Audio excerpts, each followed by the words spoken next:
Okay, more picture frame making, this time with matte. So I have a couple of vintage prints and a light-hearted piece of nonsense that I have had for a long time. Came out of a magazine. I think it's a parody of the Demi Moore photo that she had on a magazine cover. I forget which one, when she was pregnant, and this was for Naked Gun 3.5 with Leslie Nielsen, where they stuck his head onto the pregnant body. I always just loved the smirk.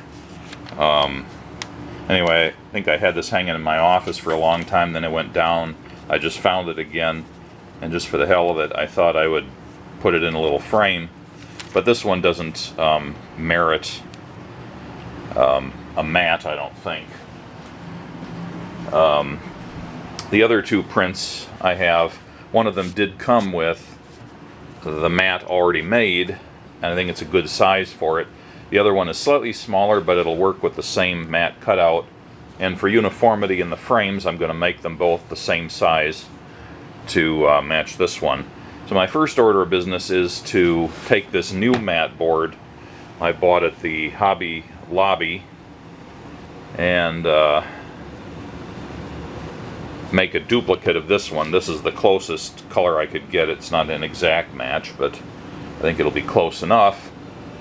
This has got quite a bad curl to it at each end, and rather than use that, I'm just going to use the middle part that's not curled. And I think I'm going to use about this part of it for the visible part, and then I'm going to use the other half flipped over backwards for the I don't know what to call it, the support board.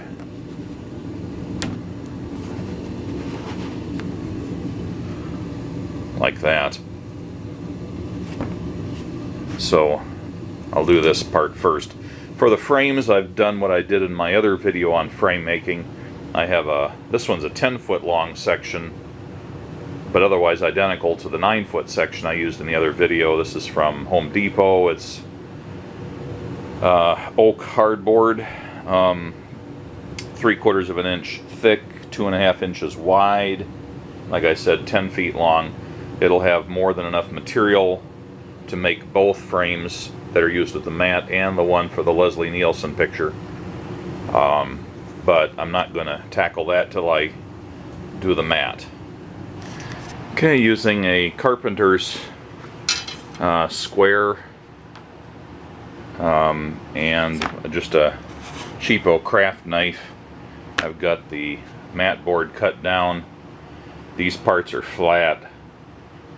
And now I have to mark for the cutout on the one of them for the actual matte cutout. Okay, on the back side of the matte I've got the dimensions of the cutout, in this case 2.5 inches in from all four sides. With 2 layers of the matte board laid down, I've got my Logan Model 2000 matte cutting tool, which is set at 45 degrees, so your matte cuts are at 45 degrees. And then there's a depth adjustment screw on the bottom that just adjusts right there. You can see it behind the blade. That determines how far down this can go. And I want to cut no more than halfway through the second layer, which is just a sacrificial part to allow the blade to go through the part I'm actually trying to cut without cutting whatever's below it. Okay, I've got a straight edge clamped along the edge. I've got a piece of foam poster board, or whatever that's called, as my slip piece or sacrificial piece. And there's a scribe line on the tool, and I align that with the front line here. with the tool up against the straight edge, and then I push down on the blade till it won't go any further and slide it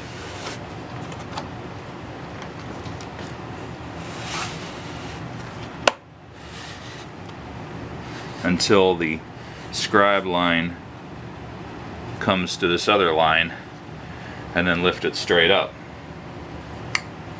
Retract the blade, flip the piece around,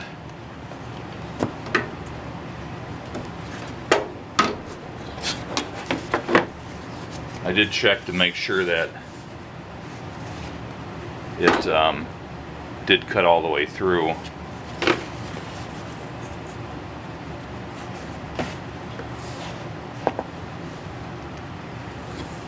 This flexible steel ruler is a little bit on the thin side for this. It's easy for the tool to ride up over it, so I have to be extra careful. Do the same thing, line it up with the line over here, push the blade down to the stop, there it wanted to ride up a little bit against the ruler.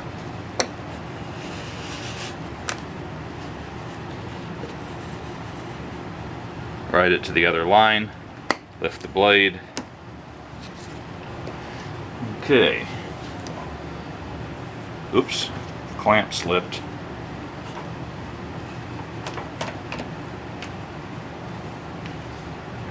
Okay, line her up, down with the blade.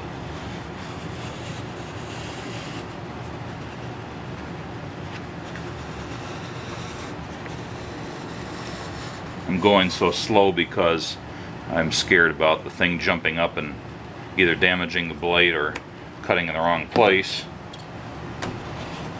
Okay, fourth time's the charm, right?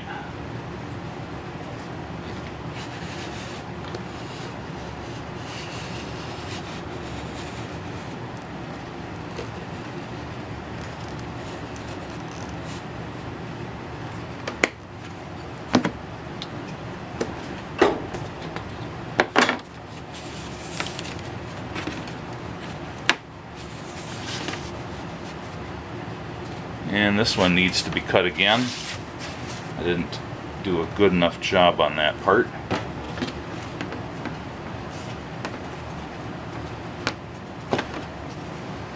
Alright, it cut it out and I managed to tear a little spot here. Son of a gun. That's really annoying. Well, it's the first time I've done this in quite a while. I'm gonna have to figure out how to patch that. Okay, I patched the little torn out area with another piece of the top layer of the laminate from a piece of scrap, put it on with some rubber cement. It's pretty apparent if you're within a couple feet of it, but if you're a normal viewing distance away, it's almost invisible. So I'm gonna have to live with that. Okay, I've worked out all the dimensions for two of the large ones and one of the small one. Large one's going to have 1¼ inch wide frame sections. Small one's going to have 1 inch. Large one's going to have a 3/8 inch overlap or inlet, or not inlet, inlay, indent is probably the best word. The small one's going to have a 1/4 inch indent. That means that I have to, for the large ones, take whatever the basic picture dimension is, or the mat dimension, either one, and add twice 7/8 inch or 1 3/4 inch. And the small one, I have to add twice 3/4 inches or 1½ inches to the dimension to get the size to cut out. This is 2½ inch wide. I really want to have nominally 1¼ inch, but by the time I cut this down the middle, it's going to be a little bit less, but just a hair, and it won't matter.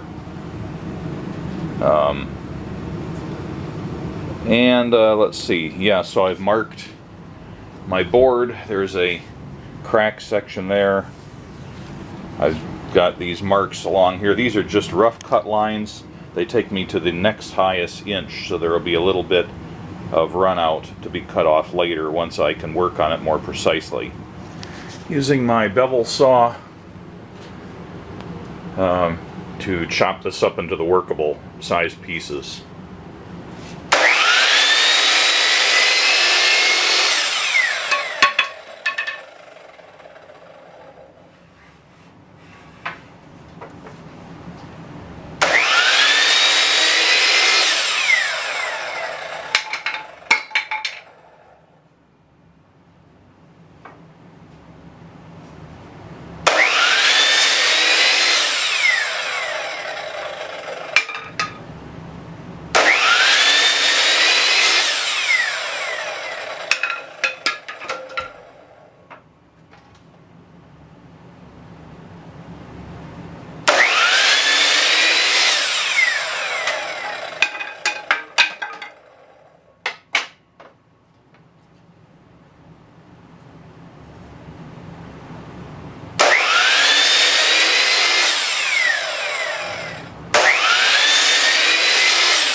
Okay, I have those pieces now. Two of those, one each of those. Now I have to mark them more accurately for cutting. Now I can never tell with this saw exactly where it's going to cut. It has a laser guideline that I've never been able to calibrate properly, and rigid was totally useless when it came to troubleshooting that, so I've just given up on it. Instead, I've got scrap on that side, and I just turn off the laser so it won't distract me, and then I just do some test cuts with the work that I'm going to keep on my side of the blade. So I go a little bit to the left of there, get it close, and then turn it on and just touch it a couple times to see where it's cutting, and move it a little bit over if I need to before making the final cut.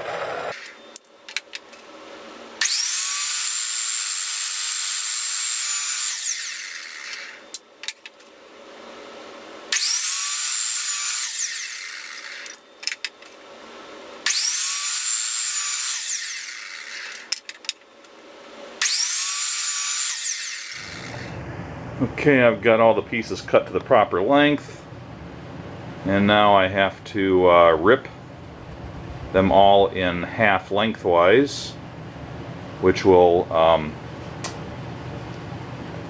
get me the two halves of the frame for each length.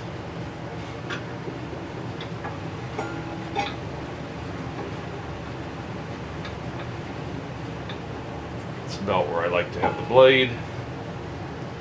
Now the trick here is getting it to cut dead nuts down the middle where I need it to cut. I'm marking where the center of the board is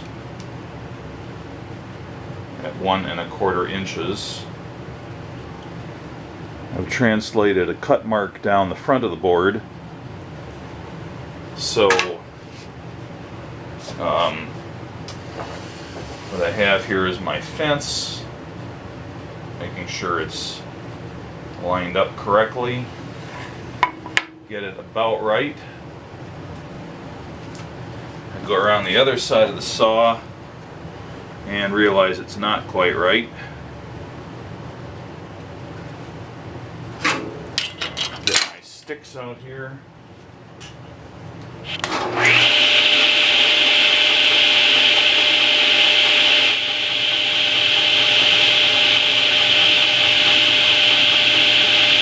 Now I've got it.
Okay, now I still have to cut the two pieces for the smaller picture frame, but those aren't getting cut in half. I need to cut two 1-inch pieces out of that. Okay, I've adjusted the fence to cut 1 inch on the fence side of the blade.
Alright, that's done.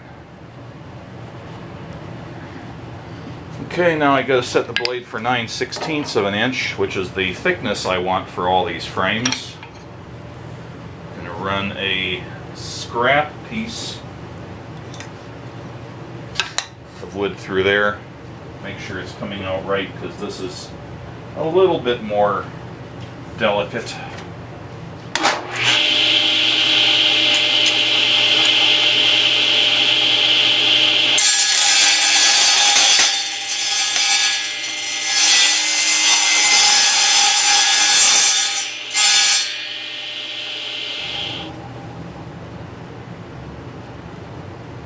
Yep, 9/16. So now all of these pieces I've cut have to be cut to that thickness. They're currently 3/4 of an inch.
Alright, everything is cut basically to size. Now I have to do the rabbet cut for the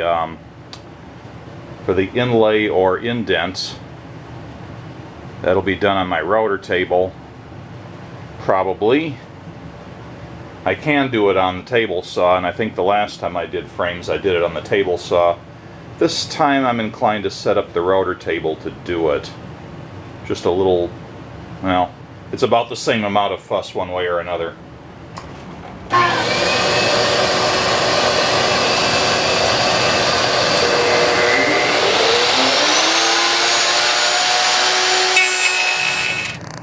getting a bit of chip out on the router table. The bit size I had wasn't ideal for the type of cut I was doing, and so I decided to go back to plan A and just use the table saw. I have to make one cut one way and one cut the other way.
Okay, now I've got the table saw set up for the inlay on the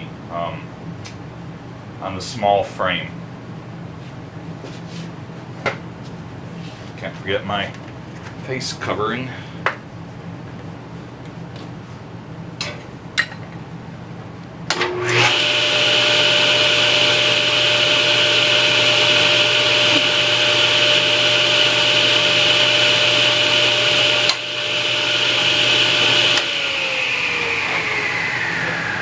I can't do that. The width of the piece is smaller than the cutout. It's just going to get sucked down in there, and it's shorter, so I need to make a zero tolerance saw plate here.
now the crosswise cut. I don't need the zero clearance or zero tolerance for this one.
Okay, now for the beveling.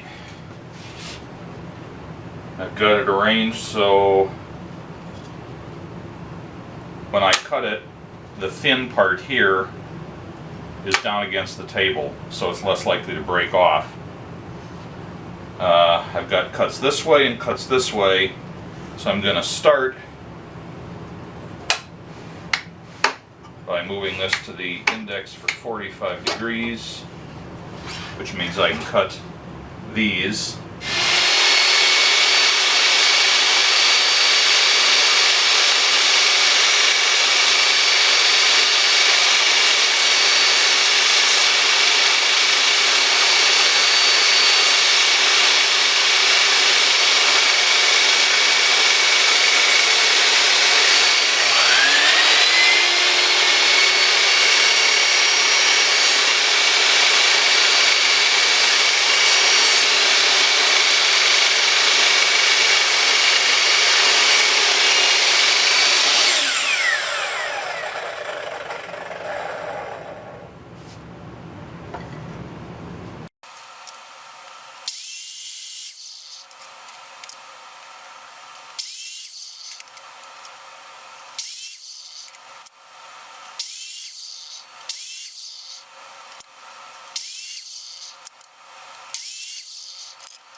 And now swing it around to 45 degrees the other way, and it'll be a little easier now because I'm on the friendlier side of the blade.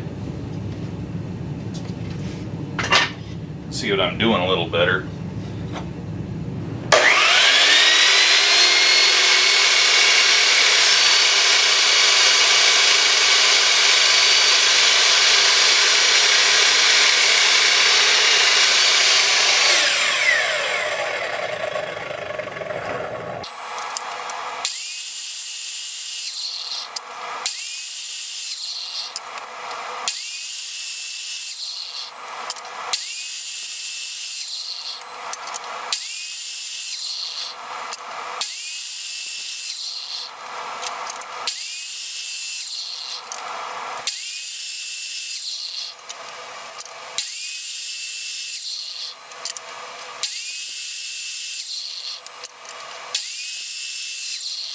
Okay, everything's been cut. Should be no more cutting.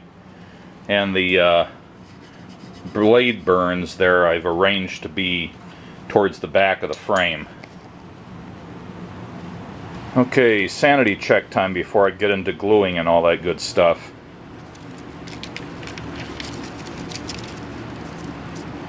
Looks like that'll fit just fine. That one came out right.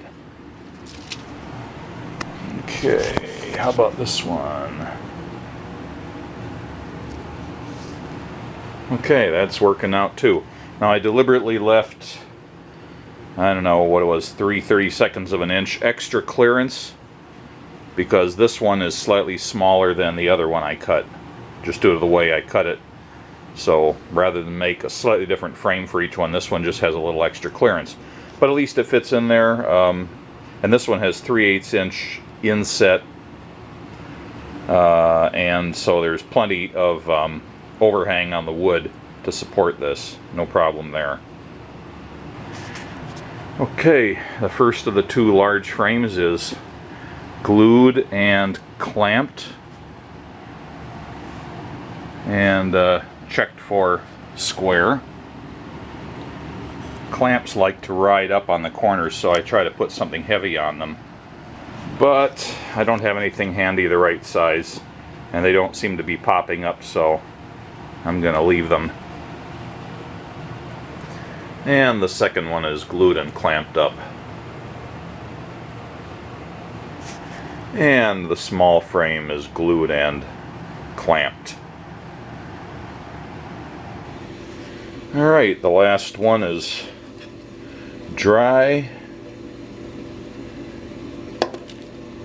Everything's looking pretty good.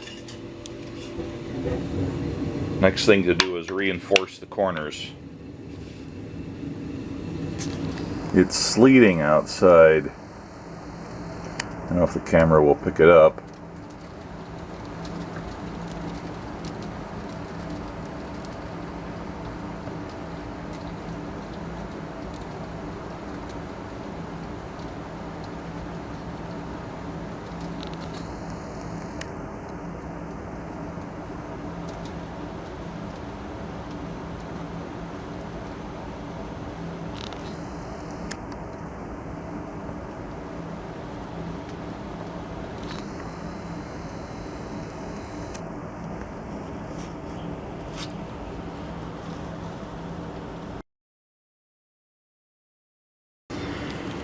So, in my previous set of frames, I just put some cut-off sections of dowel in there, but that wasn't ideal because the grain is not going the optimal direction for the reinforcement. It's better than nothing, but so I'm thinking probably a 1/2 inch diameter is probably a good size.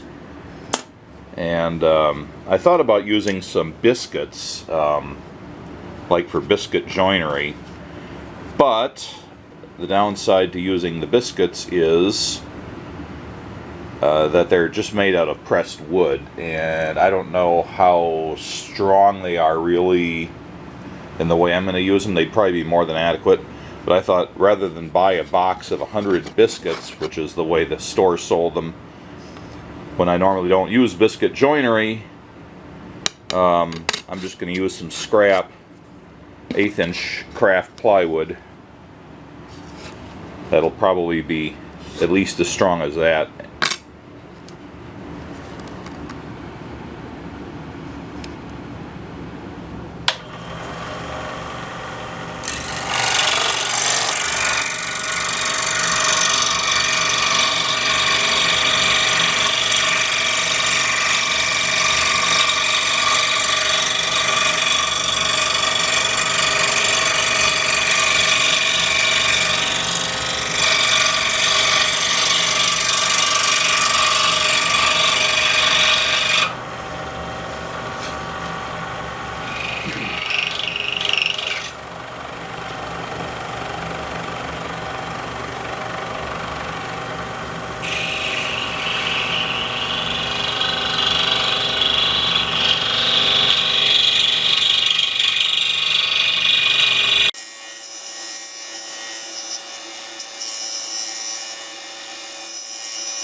Okay, there are my dozen little plywood discs. I just used my swiveling pole strip sander, which I did a video on a year or two ago, and that was just to clean up the back because the scroll saw leaves just a tiny amount of flash on the back side or the bottom side, so I just touched it to the belt to clean that up, and then wherever the circles met there was always a little bump in the wood, so I just touched that up so it'd be more or less round, it wouldn't have any protuberances.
Alright.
One down.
Another one down.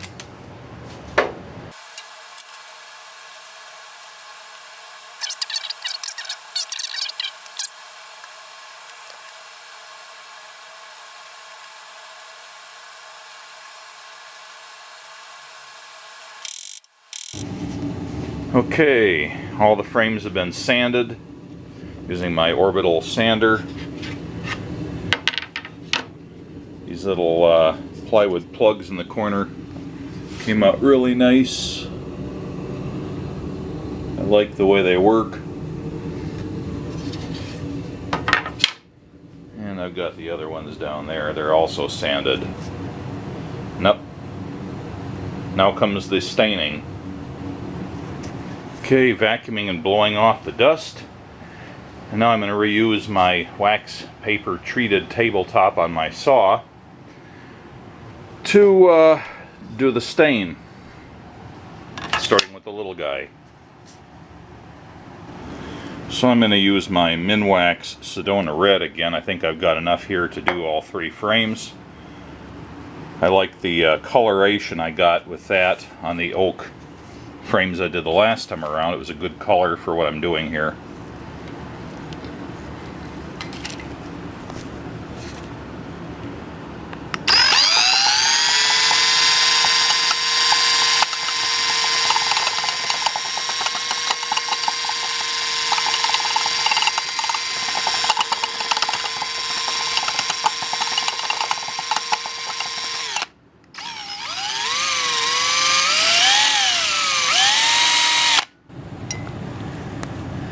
So when I've got several frames like this to stain, I start on the inner edge and then the outer edge, and then the front I don't bother with the back, and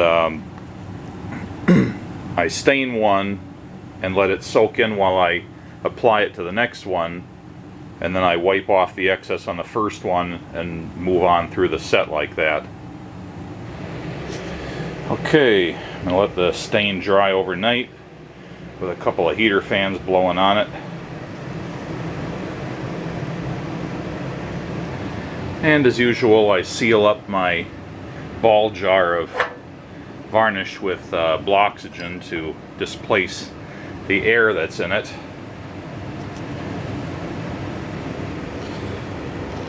Okay, the next day, time for some varnish. I still have a fair amount of this Minwax clear semi-gloss varnish, and I'm going to use my stirrer on it, and then I think one coat will be adequate for my needs on this set of frames. Okay, varnish is on. Still got the heater fans going. Okay, I've got a new piece of acrylic, 1/8" acrylic, marked up for the 2 large frames, and a scrap left over from another framing job. It's actually 1/8 of an inch too short in the long direction, but it'll still fit into the frame, and it'll be large enough to not present a problem. And I'm going to use my bandsaw to cut this. I have trouble cutting the larger pieces anyway cleanly using my scribe and just breaking it over the edge of the table saw table. And in the case of the small piece, I'm just cutting a narrow sliver off one side, which is also hard for me to do by that method, so the saw makes more sense.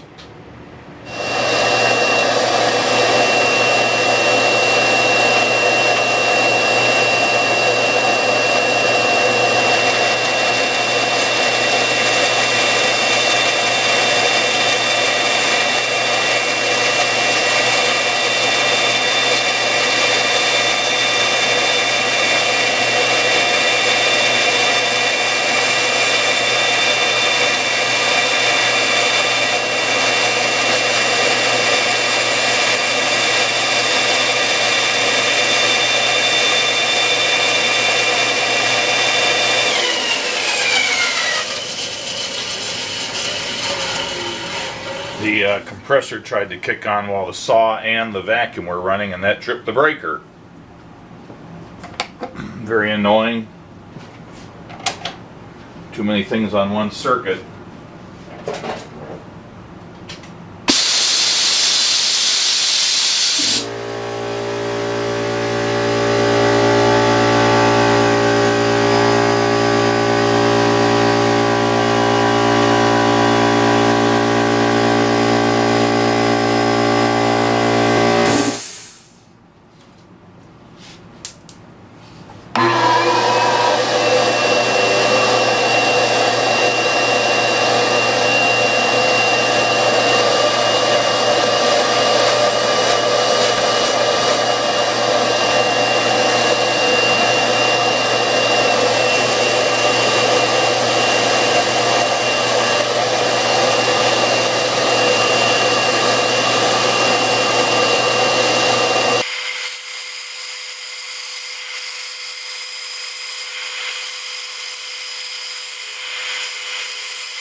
The saw with the wood blade on actually cuts acrylic very well, but unlike the sawdust, everything's very staticky and it just clings to everything. It's always a mess to clean up.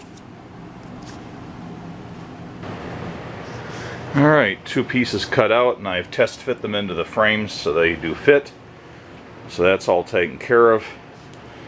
Have to give the varnish a little more time to dry. Then I can put everything into this and attach the mounting hardware, and it should be done.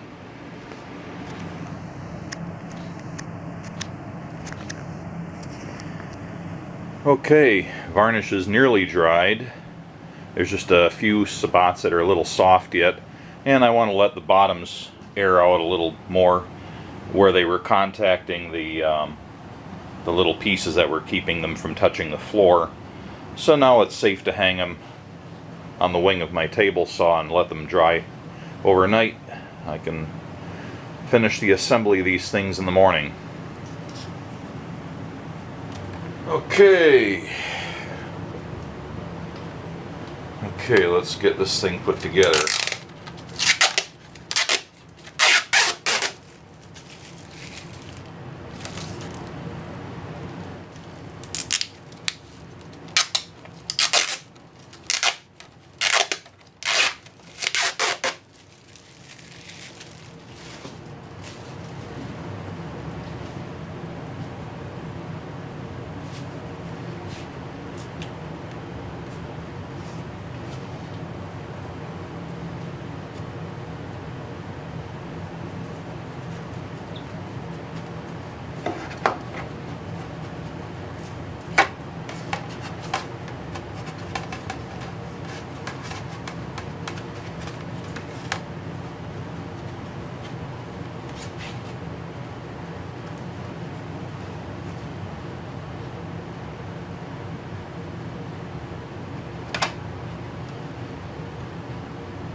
Got that in there.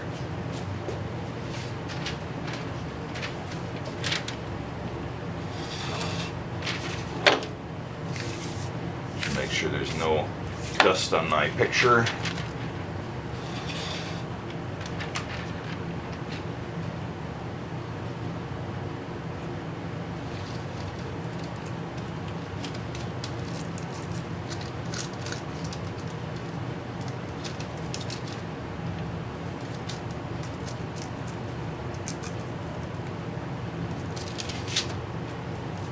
It needs just a hair of trimming along one side. Tiny amount.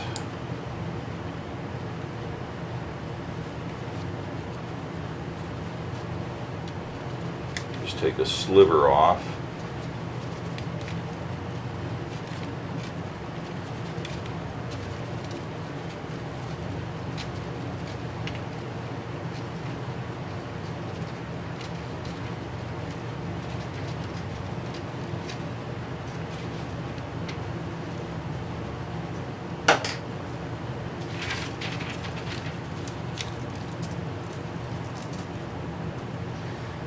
Put my piece of cut off mat board in there.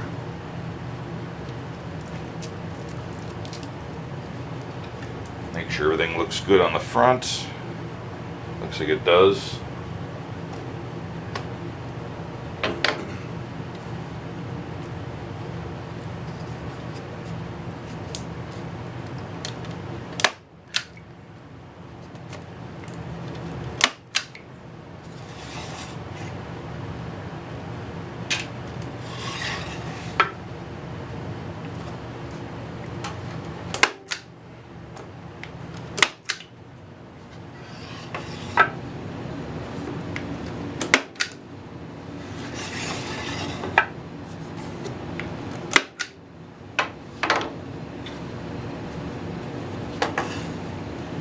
Okay, there's that.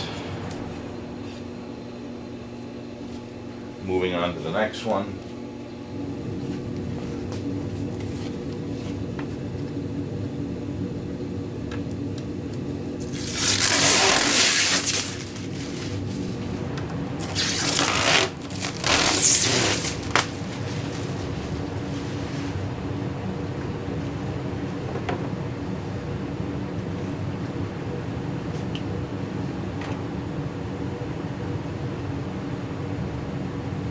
I think I need a newer, cleaner cloth.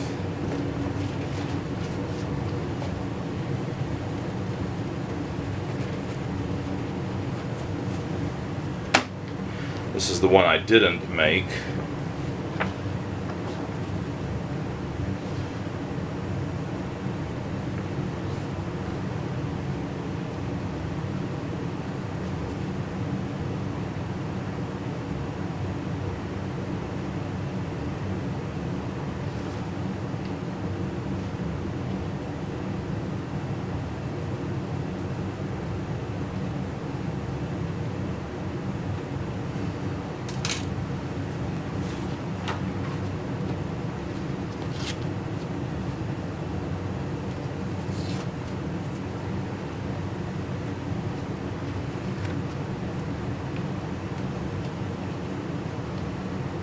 I have some clear photo corners. It's supposed to be a dispenser. Oh well. Well, these things are tiny. Oh geez. I can't even use these. They didn't have a good size on the box. These are too small to use for this. So I'm going to go back to Plan B and just arrange this in here.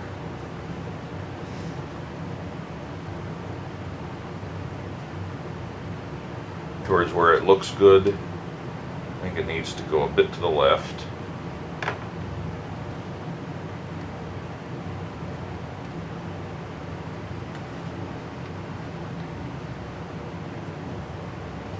And be rotated slightly. That's not too bad. I like that. Normally I wouldn't want to tape anything vintage like this, but I'm only touching the very corners.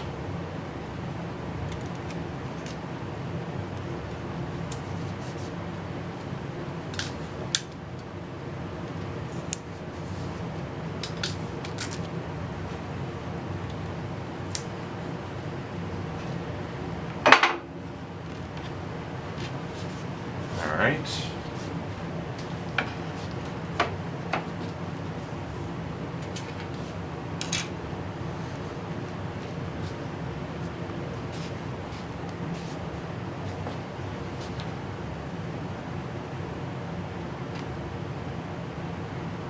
I paid $160 for this one picture.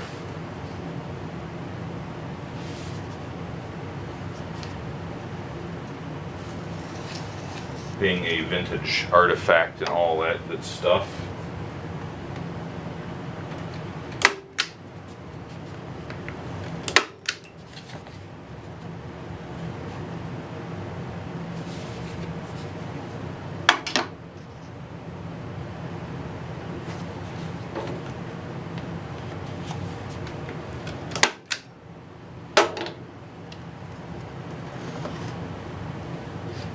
Once again, I put the frame up against the fence of my table saw to help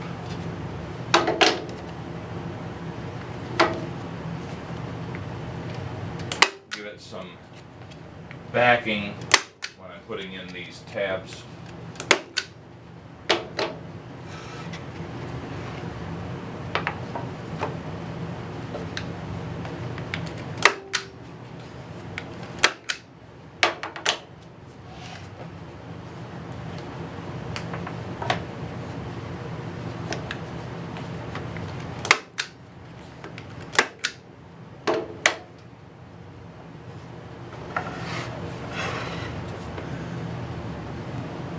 Alright, now that I see it together, I'm not as crazy about the color of the mat versus the color of the frame, but I'm not that picky, it'll be fine.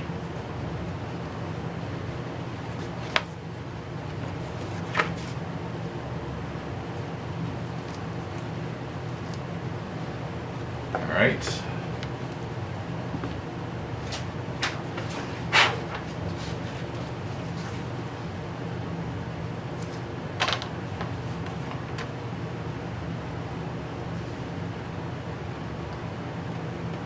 Boy, I guessed right the first time around.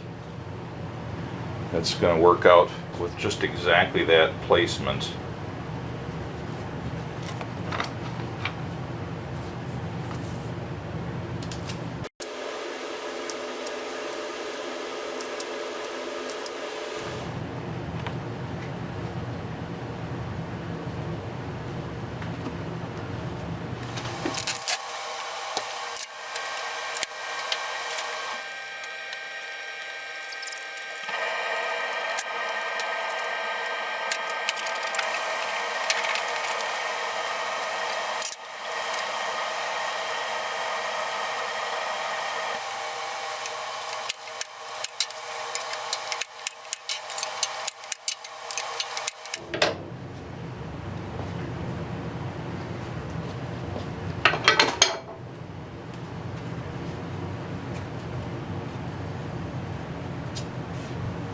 Okay, there's that one.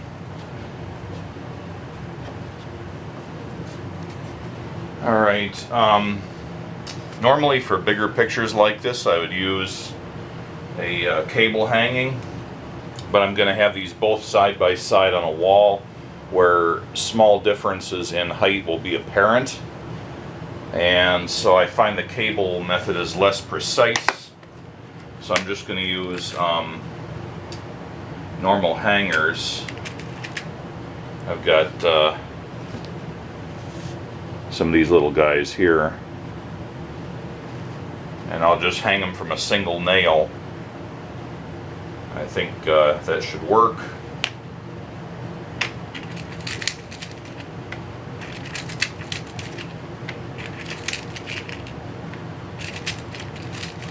Normally I wouldn't hang anything this big from a single point, but I think just for the logistics of getting them hung in the correct place, it's going to have to work.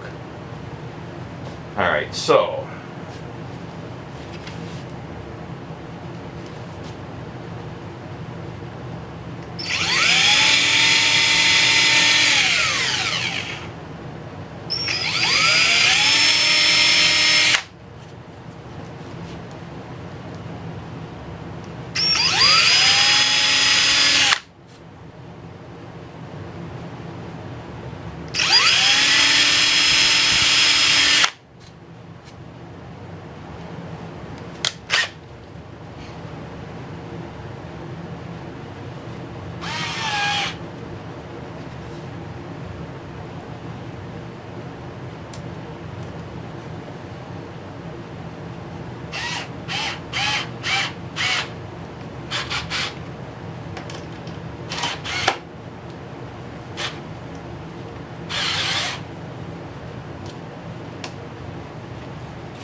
I still haven't quite got the knack of this Dremel driver.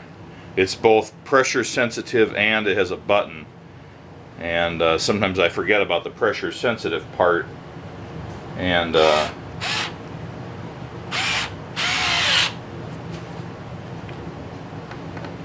let it get out of my grip. There we go. Might as well do the same on this little guy.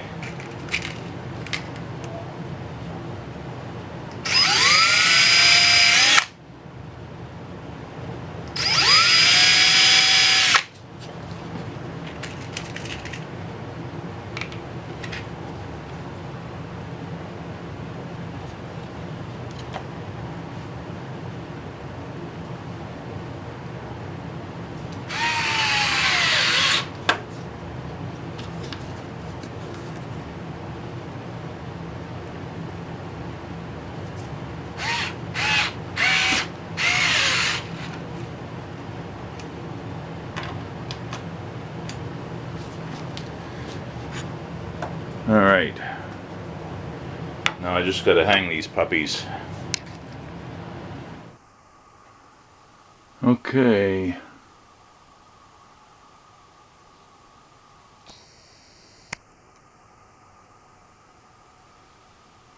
They look a little cattywampus because I'm shooting at an angle, but they're level with each other and pretty straight. So that came out about as good as I could expect. I wish I didn't have as much glare on them, but any kind of an anti-glare glass was way too pricey. And if I really need to down the road, I can replace it with anti-glare glass, but that seems like a good place to have these over my bed if they don't fall down and kill me in the night, right? Alright, on another wall of my master bedroom, next to another frame I did earlier, and a coolie hat I brought back from China. I've got my Leslie Nielsen picture up there. I'm pleased with the way it came out.